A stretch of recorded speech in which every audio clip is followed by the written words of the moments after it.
আজকে আমি আলোচনা করব মেরাজ সম্পর্কে। সরকারে দো আলম আকায়ে দো জাহান তাজদারে মদিনা সৈয়দুল মুরসালিন ইমামুল মুত্তাকিন রসুল রব্বিল আলামিন আকায়ে নামদার শফিয়ে মাহশর সাকিয়ে কাউসার ইহা এবং পরকালের কর্ণধার হুজুর নবী করিম সাল্লাল্লাহু আলাইহি ওয়াসাল্লাম রজব মাসের ২৬ তারিখ দিবাগত রাত, যেটাকে আমরা বলি ২৭শে রজব, ইয়ামুল মেরাজ, নবীজির মেরাজের তারিখ। ১৫০০ বছর সময় অতিক্রম করেছে। সারা দুনিয়া, শুধু মুসলমান নয়, অমুসলিমরাও গত ১৫০০ বছর পর্যন্ত নবীজির মেরাজ এটা কিভাবে, কেমন করে সম্ভব হয়েছে, এটা নিয়ে গবেষণা করছে, চিন্তা ভাবনা করছে, রিসার্চ করছে। দিন যত যাচ্ছে মেরাজের একদিকে প্রয়োজনীয়তা, আরেকদিকে মেরাজের শিক্ষা। মেরাজ কেন হয়েছে এটা নিয়ে চুলচেরা আলোচনা এখনো চলছে, কিন্তু মেরাজের পুরো হাকিকত, গূঢ় রহস্য আজ পর্যন্ত দুনিয়া কতটুকু জানতে পেরেছে, বুঝতে পেরেছে, বের করতে পেরেছে, এটা এখনো গবেষণার বিষয়, এখনো চিন্তার বিষয়। মেরাজ সম্পর্কে সূরা বনী ইসরাইল, কোরআনে পাকের সূরা বনী ইসরাইলের শুরুতে মহান রব্বুল আলামিন যেভাবে বলেছেন, সুবহানাল্লাযী আসরা বিআবদিহি লাইলাম মিনাল মসজিদিল হারামে ইলাল মসজিদিল আকসা আল্লাযী বারাকনা হাওলা লিনুরিয়াহু মিন আয়াতিনা ইন্নাহু হুয়াস সামিউম বাসীর। এই একটা আয়াতে আল্লাহ রাব্বুল আলামিন লৌহে মাহফুজের ভাষায় নবীজির যে মেরাজ হয়েছে, রাত্রিকালীন এই সফর হয়েছে, এটাকে আল্লাহ পাক কোরআনে পাকের ঘোষণার মাধ্যমে বর্ণনা করেছেন। অন্য জায়গায় এই মেরাজে আল্লাহ রাব্বুল আলামিন নবীজিকে কেন নিয়েছেন, এর গূঢ় রহস্য কি, মেরাজের প্রয়োজনীয়তা কি ছিল, এগুলো আবার আল্লাহ রাব্বুল আলামিন বর্ণনা করেছেন। মা জাগাল বাসারু অমা তগা, আরেক আয়াত, আরেক জায়গায় নবীজি মেরাজে গিয়েছেন, যাওয়ার পরে আল্লাহ পাকের কুদরতের কারিশমা এটাকে টলিয়ে খতিয়ে গভীরভাবে নিরীক্ষণ করেছেন। সেটাকে আল্লাহ বলছেন, নবীজির সেদিন দৃষ্টিভ্রম হয়নি। এই চর্মচোখে নবীজি একেবারে মসজিদে আকসা থেকে শুরু করে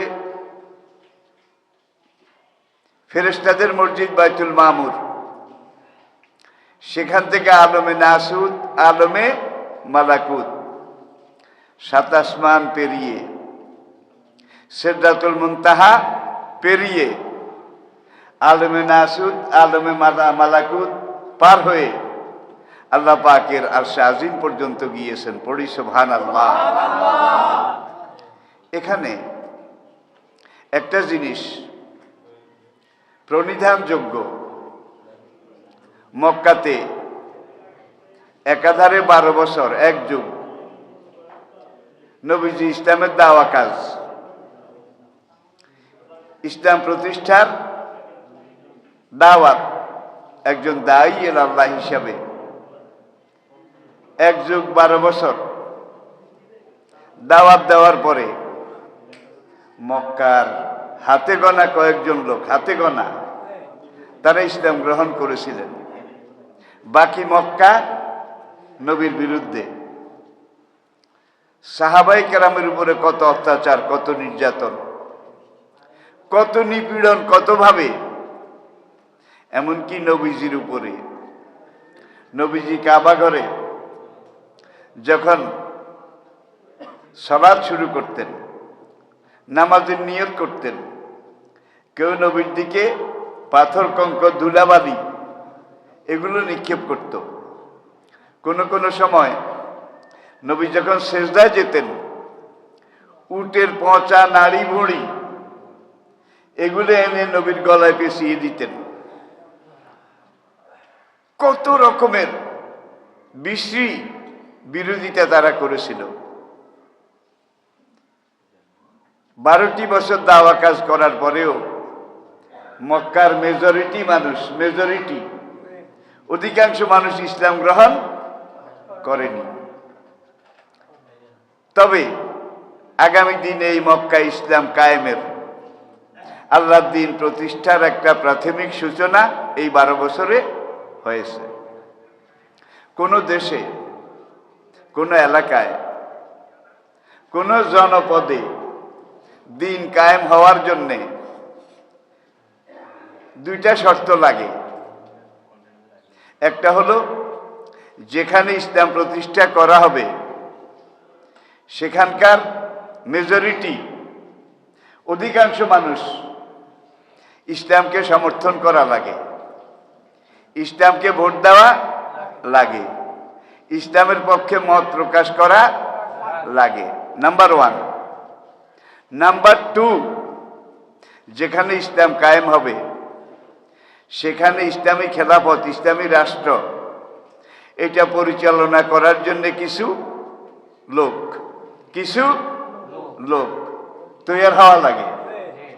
মক্কার 12 বছরে আর কিছু হয়েছে বা না হয়েছে, এমন কিছু লোক তৈরি হয়েছে যাদেরকে বারবার আগুনে পুড়েছে, যাদেরকে হাজারো রকমের নির্যাতন করেছে।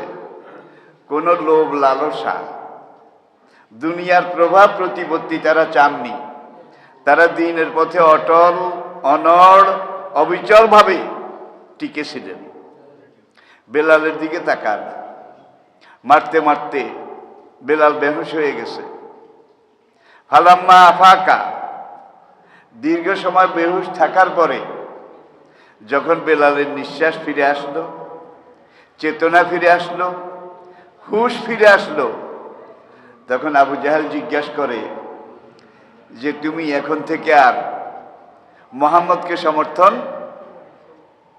করো না, তাহলে তোমাকে কোনো শাস্তি দেওয়া হবে না। তুমি মুহাম্মদের পেশ করা তাওহীদ, একত্ববাদ, আল্লাহর রব্বানিয়ত এটা ত্যাগ করো, তাহলে তোমাকে আর মারব না, শাস্তি দেব না। বেলাল বলে আহাদুন আহাদুন আহাদুন আহাদুন, লাভ নয়, হবল নয়, ইয়াগুস এই ঠাকুরানী দেবদেবীও নয়, মানাত নামক দেবীও নয়, আমার মাহবুদ একজন, ওয়াহিদ ওয়াহিদ ওয়াহিদ, তিনি এক, তার কোনো শরীক নাই। দেখেন এত মায়ের, যে কোনো সময় জীবন চলে যেতে পারে, এত মায়ের খাওয়ার পরেও একজন সাহাবা বোধহয় ইসলাম ত্যাগ করেছে। বলেন, এই যুগে 1500 বছর পরে দুনিয়ার যেই জায়গায়, যেই দেশে, যেই জনপদে কিছু না কিছু লোক আছে যারা ইসলামের পক্ষে কাজ করে, ইসলাম কায়েমের চেষ্টা করে। তাদেরকে যখন ফাঁসি দেওয়া হয় তারা বোধহয় জীবন ভিক্ষা চায়। তাদেরকে যখন মারা হয় মারতে মারতে হাড়গোড় সব ভেঙে ফেলা হয়, তারা বোধহয় ইসলাম ত্যাগ করে। আপনার বাংলাদেশের দিকে তাকান না, এমন কিছু জীবন্ত শহীদ যাদেরকে মারতে মারতে হাত পাও মেসাকার চূর্ণ বিচূর্ণ করে পাজা কোলা করে আদালতে হাজির করা হয়েছে। হাতালি গুলো করি, বুঝছেন তো, হাঁটতে পারে না, আদালতে হাজির করা হয়েছে। তারা একজনও বোধ হয় ইসলামের দাওয়াত, ইসলামী আন্দোলন ছেড়েছে আসেন। কিছু মুসলমান মক্কাতে মার খেয়ে যখন আর টিকতে পারছে না, জীবনের ঝুঁকি বেড়ে গিয়েছে, তখন তারা নবীর কাছে বললেন, ইয়া রাসূলুল্লাহ, দেখেন আমাদের অবস্থা, আমাদের শরীরে চামড়া নাই, আমাদের শরীরে যত পশম তার চেয়ে বেশি জখম, আমরা এখন কি করি? নবীজি বললেন, আমি জানতে পেরেছি তোমাদের পশ্চিম দিকে, আরবের পশ্চিম দিকে লোহিত সাগরের পশ্চিম পাড়ে একটা মহাদেশ আছে, যেটাকে আমরা আফ্রিকা নামে জানি এবং চিনি। আমি জানতে পেরেছি আফ্রিকায় একজন খ্রিস্টান বাদশাহ আছে, তার নাম নাজ্জাশী। তোমরা সেখানে হিজরত করো, অন্তত জীবনটা বেঁচে থাকুক। প্রথম পর্যায়ে কিছু মুসলমান তারা রাতে গোপনে মক্কা ত্যাগ করে লোহিত সাগর পার হয়ে আফ্রিকায় নাজ্জাশীর রাজ দরবারে সেখানে গিয়ে রাজনৈতিক আশ্রয় চাইল, যে বাদশাহ হুজুর দেখেন আমাদের শরীরে চামড়া নাই, আমরা এক আল্লাহর ইবাদত করি, দেব দেবীর পূজা মূর্তি পূজা করি না, নবী মুহাম্মদ রাসূল সাল্লাল্লাহু আলাইহি ওয়াসাল্লাম তাকে আমরা নেতা মানি, এই অপরাধে আমাদের এই অবস্থা। কারো পাও ভাঙ্গা, কারো হাত ভাঙ্গা, কারো চোখ উপড়াই ফেলেছে, কারো নাকের আগা কেটে ফেলেছে, কানের লতি কেটে ফেলেছে। দগদগে ক্ষত নিয়ে তারা যখন খ্রিস্টান বাদশাহ নাজ্জাশীর দরবারে গিয়ে নবীজির চাচাতো ভাই হযরত জাফর ইবনে আবু তালেব, চাচাতো ভাই, আবু তালেব নবীর চাচা না, এই আবু তালেবের ছোট ছেলে, হ্যাঁ, তার নেতৃত্বে তারা যখন সেখানে গেলেন, তখন নাজ্জাশী বললেন যে ঠিক আছে, তোমাদের ব্যাপারে আগামীকাল আমি সিদ্ধান্ত জানাবো, তোমাদেরকে আশ্রয় দেব নাকি দেব না। আগামীকাল রাজ দরবার বসবে, এই কয়েকজন সাহাবী মুহাজির তাদের ব্যাপারে বাদশাহ সিদ্ধান্ত দেবে। শেষ রাতে ভোরবেলা মক্কা থেকে দুইজন মানুষ, আবু জাহেল, উতবা, ওলীদ, রবিয়া, মগিরা, সাহেবা, সব কুরাইশ নেতার দস্তখত আছে, একটা চিঠি নাজ্জাশী বরাবরে তারা লিখেছে, বাদশাহ হুজুর, আমরা জানতে পেরেছি মক্কার কিছু দুষ্কৃতিকারী, মক্কার কিছু রাষ্ট্রবিরোধী, দেখেন এই কথাগুলো সেই যুগে ছিল, এই যুগে বোধহয় নাই। মক্কার কিছু দুষ্কৃতিকারী, মক্কার কিছু রাষ্ট্রবিরোধী, স্বাধীনতা সার্বভৌমত্বের দুশ্মন, মক্কার পাবলিকের মার খেয়ে মক্কায় টিকতে না পেরে আপনার দেশে হিজরত করেছে। বাদশাহ হুজুর, খবরদার, এই খারাপ লোকগুলাকে আপনি আপনার দেশে জায়গা দিয়েন না, তাহলে আমাদেরকেও খাইছে, আপনাকেও বরবাদ করবে, খাবে। বাদশাহ তো বাদশাহ, তার রাজমাথা। বাদশাহ চিন্তা করলেন, লোকগুলো এত খারাপ, তারা চোর, তারা ডাকাত, তারা খুনি, তারা সন্ত্রাসী, তারা দেশ বিরোধী, তারা স্বাধীনতা বিরোধী, এই খারাপ লোকগুলা মক্কা ছেড়ে চলে আসছে, মক্কার বালা দূর হয়েছে, মক্কার জন্য আরো ভালো, এই খারাপ লোকগুলাকে ফিরিয়ে নেওয়ার জন্য এত গরজ কেন? খুব চিকন কথা, কিন্তু খারাপ লোক দেশ থেকে চলে গেছে, দেশের ভালো হয়েছে। এই লোকগুলাকে ফিরিয়ে নেওয়ার এত চেষ্টা কেন? এই দুজনের একজন ছিলেন হযরত আমর ইবনে আস, পরবর্তী জমানায় যিনি মিশরের গভর্নর ছিলেন, মিশর বিজয়ী বীর ছিলেন। আর নবীজির সাহাবায়ে কেরাম, তাদের মধ্যে 4 জন ছিলেন ঝানু রাজনীতিবিদ, এক্সপার্ট পলিটিশিয়ান। পরবর্তী জমানায় যে ময়দানে দেখা গেছে এই 4 জন জুনা রাজনৈতিক। এই 4 জনের একজন আমর ইবনে আস, আরেকজন হযরত আমিরে মুআবিয়া রাদিয়াল্লাহু তাআলা আনহু, আরেকজন মুআবিয়ার ভাই জিয়াদ আব্দুল্লাহ ইবনে জিয়াদ যাকে বলা হয় আর কি, সেই জিয়াদ। আরেকজন হযরত মুগীরা ইবনে শুবা রাদিয়াল্লাহু তাআলা আনহু। এই 4 জন মক্কার সবচেয়ে বড় পলিটিশিয়ান। পরবর্তীতে তারা ইসলামের সম্পদ হিসাবে কাজে লেগেছিলেন। যখন কুরাইশ নেতাদের চিঠি নাজ্জাশীর হাতে দেয়া হলো, নাজ্জাশী চিঠিটা পড়ে বললেন, ঠিক আছে, আগামীকাল রাজ দরবার যখন বসবে তখন আমি মুসলমানদের কথাও শুনবো, চিঠিতে আমি পড়লাম আমর তোমার কথাও শুনবো। মক্কার এই মুহাজির লোকগুলা যদি সত্যিই খারাপ হয়, তাহলে আমি তাদেরকে তোমার হাতে হ্যান্ড ওভার করবো, তুলে দেব, তুমি মক্কায় ফিরিয়ে নিয়ে যেও।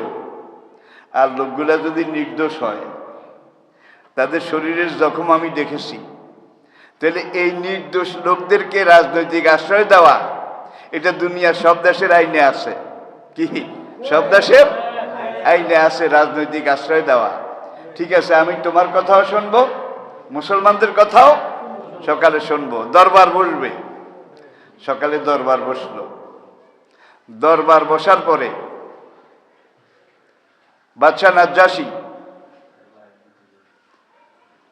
আমর ইবনে আস পরবর্তীতে মুসলমান, এখনো মুসলমান হয় নাই, যার জন্য কুরাইশদের দালালি এটা করার জন্য হাফসা আবিসি নিয়ে গেছে। আমর ইবনে আস দাঁড়িয়ে একটা বক্তৃতা করলো। রাজনৈতিক নেতা তো, বক্তৃতার মধ্যে অনেক গূঢ়তত্ত্ব আছে। যে বাদশাহ হুজুর, মক্কাটা একটা শান্তির জায়গা ছিল, বালাদান আমেনান, শান্তির শহর ছিল। এই লোকগুলা নতুন ধর্ম প্রচার করে আমাদেরকেও খেয়েছে, এখন আপনাকে খাওয়ার জন্যে আপনার দেশে এসেছে। বাদশাহ হুজুর একটা কাজ করুন, এই খারাপ লোকগুলাকে আমার হাতে ফিরিয়ে দেন। আমাদের দুষ্ট লোক আমি মক্কায় ফিরিয়ে নিয়ে যাওয়ার জন্যে নেতারা আমাকে চিঠি দিয়ে পাঠিয়েছে। এদ্দুর। এইবার নাজ্জাশী হযরত জাফর রাদিয়াল্লাহু তাআলা আনহু তাকে বললেন, তুমি তো মুসলমানদের দলের আমির, গ্রুপ লিডার, তোমার বক্তব্যটা তুমি বলো। জাফর দাঁড়িয়ে বিসমিল্লাহির রহমানির রহিম দিয়ে শুরু করেছে। নাজ্জাশী এটা প্রথম শুনেছে। শুরু করার পরে বলে, বাদশাহ হুজুর, আমরা সাপ খাইতাম, মরা জন্তু খাইতাম, আমরা সুদ খেতাম, আমরা জেনা করতাম, আমরা উলঙ্গ, নাচ গান এগুলোর মধ্যে থাকতাম, আমরা 360 মূর্তি দেব দেবী এগুলার পূজা করতাম। মুহাম্মদ সাল্লাল্লাহু আলাইহি সাল্লামকে আল্লাহ নবী করে পাঠিয়েছেন, আমরা মুহাম্মদ সাল্লাল্লাহু আলাইহি সাল্লামের দাওয়াত গ্রহণ করে ইসলাম গ্রহণ করে মুসলমান হয়েছি। এখন আমরা মদ খাই না, আমরা জেনা করি না, আমরা সুদ খাই না, আমরা মিথ্যা কথা বলি না, আমরা আরেকজনের স্বার্থ নষ্ট করি না। আমরা শুধু বলি আন্নাহু লা ইলাহা ইল্লাহু, there is no god but Allah, Muhammad is the messenger of Allah. Allah ছাড়া কোনো ইলাহ নেই, মুহাম্মদ সাল্লাল্লাহু আলাইহি ওয়াসাল্লাম আল্লাহর রাসূল। এটাই আমাদের কলেমা। আর আমরা মক্কার মানুষদেরকে এইভাবে দাওয়াত দেই। আমরা এখন আর গুনার কাজের মধ্যে নাই, নেগেটিভ কাজের মধ্যে নাই, হারাম কাজের মধ্যে নাই। এইবার নাজ্জাশী আবার আমর ইবনে আসকে জিজ্ঞাসা করলো যে এই লোকগুলার হাতে পট্টি, মুখে পট্টি, এখানে জখম, এখান দিয়ে রক্ত পড়ে, এইভাবে যে মেরেছ, কয়জনকে মোহাম্মদের নতুন ধর্ম থেকে এই পর্যন্ত মেরে টেরে ফিরিয়ে এনেছ? নাজ্জাশী খাড়াকে বাদশাহ হুজুর মিথ্যা বলতে পারবো না, মরে যায় কিন্তু মোহাম্মদের ধর্ম ছাড়ে না। আল্লাহু আকবার। শিক্ষাটা আপনারা বুঝার চেষ্টা করুন। মরে যায়, জীবন দেয়, কিন্তু মোহাম্মদের এই নতুন ধর্ম ইসলাম এটা ছাড়ে না। কাছে এইভাবে যে তোমরা মারতেছ ওদেরকে, কিছু লোক নিশ্চয়ই মরে গেছে, কহ নারীও তো শহীদ হয়েছে, প্রথম শহীদ একজন নারী, ইসলাম গ্রহণ করেছে, এই জন্য মেরেছে। হযরত সুমাইয়া, তার স্বামী ইয়াসের রাদিয়াল্লাহু তাআলা আনহুমা, এরা মরে গেছে কিন্তু ইসলাম ছাড়েনি। ইসলাম নিয়ে, কালেমা বুকে নিয়ে মরে গিয়েছে। এখন এই যে একটা অবস্থা, নাজ্জাশী বলে এইভাবে মেরে কয়জনকে মোহাম্মদের নতুন ধর্ম থেকে রিটার্ন ব্যাক করেছ, তোমাদের মূর্তি পূজার ধর্মে ফিরিয়ে এনেছ। তখন আমর বলে যে বাদশাহ হুজুর, সত্য কথা বলা কুরাইশের ঐতিহ্য, মিথ্যা বলতে পারবো না, একজনকেও ফিরাইতে পারি নাই, একজনকেও মোহাম্মদের নতুন ধর্ম ইসলাম থেকে ফিরাইতে পারি নাই। নাম্বার 1। নাম্বার 2, নাজ্জাশী জিজ্ঞাসা করলো, এদের নেতা যার নাম মোহাম্মদ, তোমাদের নেতাদের চিঠিতে লেখা আছে মোহাম্মদ জাদুকর, মোহাম্মদ পাগল, মোহাম্মদ মিথ্যাবাদী, মোহাম্মদ নারী ডুবি, মোহাম্মদ স্বার্থডুবি, এত নাম বদনাম মোহাম্মদের তোমাদের চিঠিতে লেখা আছে, যেটা আমার বরাবরে কুরাইশ নেতারা পাঠিয়েছে। এজ এ ম্যান, ব্যক্তি হিসাবে মোহাম্মদ আসলে কেমন? নাজ্জাশী আবার আমর ইবনুল আস আবার খাড়াইছে, হুজুর এইবারও মিথ্যা বলতে পারবো না। এজ এ ম্যান, ব্যক্তি হিসাবে মোহাম্মদ কেমন, এটার জবাব আমাকে এক কথায় যদি দিতে হয়, মোহাম্মদের মতো ভালো মানুষ মক্কায় আরেকজন নাই। আল্লাহু আকবার। দেখছেন কারবার, কি দুশ্মন, কিন্তু নবীর ব্যাপারে বলে কি, মুহাম্মদ সাল্লাল্লাহু আলাইহি ওয়াসাল্লামের মতো ভালো মানুষ মক্কায় আরেকজন নাই। নাজ্জাশী আবার চেয়ার থেকে দাঁড়ালো, দাঁড়িয়ে বলে, আমর, তোমার কথা যদি সত্য হয়ে থাকে, শুধু মক্কা নয়, জজিরাতুল আরব নয়, আগামী অল্প কয়েক বছরের ভিতরে আমার এই পুরো আফ্রিকা মহাদেশ মোহাম্মদের পায়ের নিচে চলে যাবে, কেউ ঠেকাইতে পারবে না। আল্লাহু আকবার।